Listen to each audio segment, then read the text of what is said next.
After 50 years in the world's most famous soap opera, today's final guest holds the accolade of being the planet's longest-serving television actor. But if he tires of the title, we can always call him the Corrie Casanova. With 4 marriages and 27 girlfriends notched on his bedpost, it's surprising that the Barlow bedroom hasn't been featured much up until now. Please welcome William Roache. Thank you. This is something for Corrie fans. It's something a bit special because these are scenes that you filmed just for the website. Is that right? Yes, it's the first time I've been in bed with Deirdre since we've been together, and we spent 3 days in bed shooting those scenes. But what was nice is when they were changing the shots in between, we could have a little snooze. But it was quite hard work. We've done 10 of them, and they're beautifully written by Jonathan Harvey. And they're just inconsequential gossip, but inconsequential gossip is very important because it has to reflect what the relationship is and how you are. And it was good to do, but as always, there was not enough time, you know, you never get enough time to work on it, but lovely. It's a first, isn't it, Bill, that Corrie's ever done anything like this? Yeah, because it's for the internet. It's only on the internet. Oh, right. So you can only get it by getting out the website, and there's 10 of them, and they're going to be a new one released each Monday. 2 are already available, and the other 8 will be coming out later. It would make a great spin-off on the telly, wouldn't it? Yeah, I think. But I think the internet's a new thing, and this is what they're trying to sort of get people to watch that. Yeah, it will be great to feed back into the street and actually see our bedroom Ken there. not been in bed with Deirdre in the 35 years they've been married. What is going on in that relationship?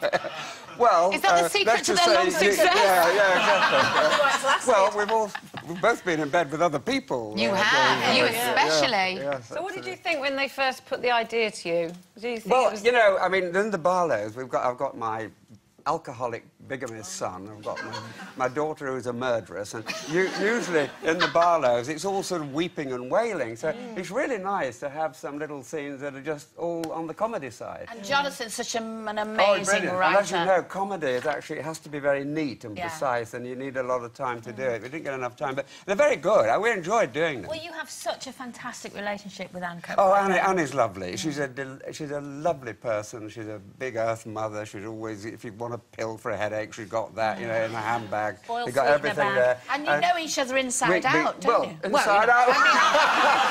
Very. After 3 days in bed, yeah, you do know each other inside out. The John and Yoko of Weatherfield.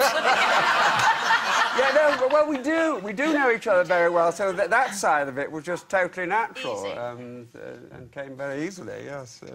Because you often get into bed with actors that you don't know, but you didn't have any... Well, it's true. You do. And, you didn't have any of that. Well, as actors, you never know. I mean, Stephanie Beacham and Joanna Lumley and things like that, yes. So, but, no, Deirdre's lovely, and I think Ken and Deirdre, whatever they've done, they love each other and they care about each other. And Jonathan Harvey has brought out those little nuances. Although Ken tries to be the intellectual, Stephanie Beacham, character on the barge, was the woman of his dreams. There she was, a beautiful, intellectual woman, but when it came to the crunch, he couldn't do it. Push comes to shove, you see. Yes, you go that's it. No, back to Deirdre. So they are soulmates, and although he's always going on about wanting to read his books and she's always wanting to watch these shopping channels, they love each other. Yeah. That's the important thing, isn't it? But you did talk about the state of your slightly dysfunctional on-screen family, and the big storyline at the moment is obviously your son, Peter. He's not in a good way, is he? Let's take a look at where we're at. He's never in a good way, is he? Peter. You can forgive her, Peter. I loved her. I loved her. I loved her. I know. I loved her.